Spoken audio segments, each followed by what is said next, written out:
Today we've got the tale of two 4Runners.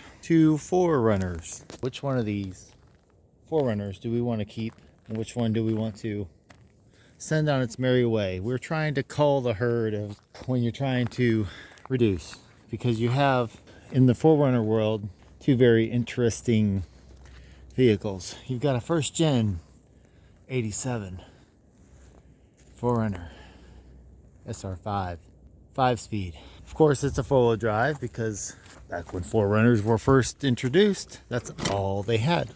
4-wheel drive, manual 4-wheel drive. Well, some were automatic transmissions, but the 4-wheel drive feature was usually a manual operation. You might have had automatic hubs, but we've, of course, years ago put on some manual hubs to reduce the complexity and improve on the reliability. The 97 4Runner here, which I don't know if it's a true TRD, but that's the way it came, also has a stick shift, so it has some of the original credibility of the 4Runner going for it. Would you stick with the 4Runner here, this 97 4Runner, or would you go with the 87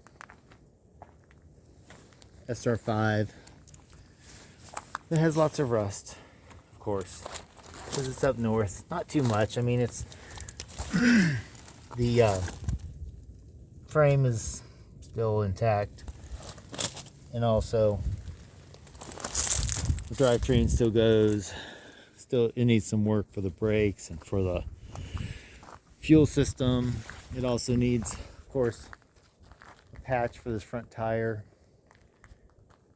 So it needs some work to get going. Still turns over if you put in some starter fluid. Or would you stick with the 97? Has a winch up front that needs a little bit of work to get it to operate. Also has a light bar and a few little doodads needed here and there. Bigger wheels and tires. They kind of rub a little bit, but this was purchased down in Tennessee, so not a whole lot of rust going on with anything. So in really good shape. I'm inclined to keep this one just because it runs and because it has a little bit more going for it in the realm of the equipment it has on it, but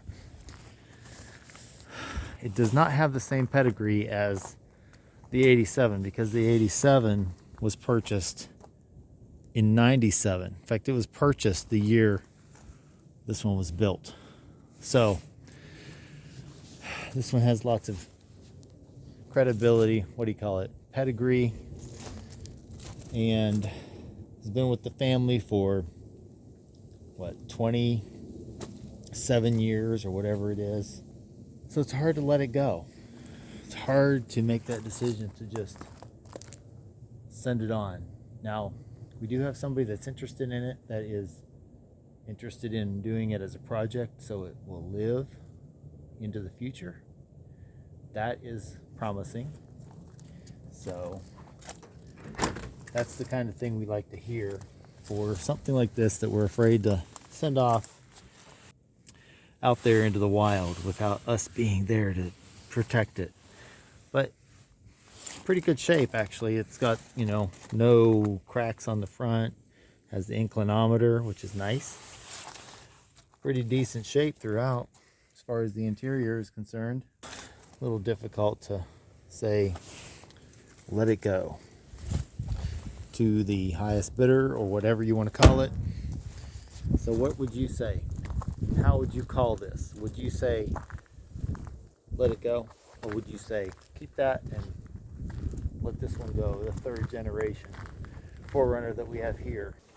Give you a little walk around, see what you think of it.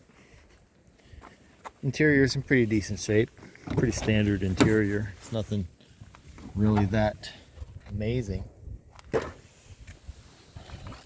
but you know, no sunroof, but you know, a third gen, solid. It runs. That window regulator unit over there, it doesn't work, but everything else works. It does need a tune-up It's got a miss in the engine. Needs a muffler because it's pretty loud. Pretty much a straight pipe out. And could use some more work for the body. You know, you've got this patina going on with the paint, clear coat coming off. It does have your rack on top, lifted a little bit, and I think it has extensions in the wheels, spacers to give it a little bit of a wider stance, more of an aggressive ride. It does hamper the turning radius a little bit, which, as you know, on these 4Runners is magnificent. When you turn these things, typically stock, they turn on a dime. You can usually turn around right in the street if you want to do a U-turn. All of you all that are into these, help me out, help a guy out.